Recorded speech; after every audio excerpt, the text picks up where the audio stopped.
Hello to all my YouTubers, viewer.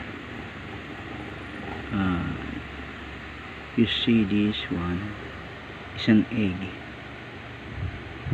The equivalent of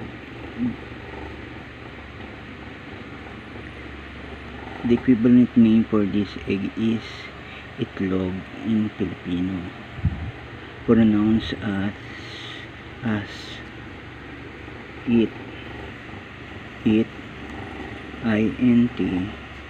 pronounced as it. Then the next one is log,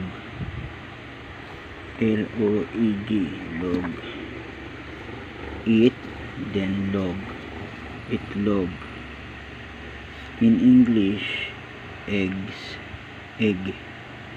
In Filipino words, itlog. Don't forget to like my video. Thank you. Good night.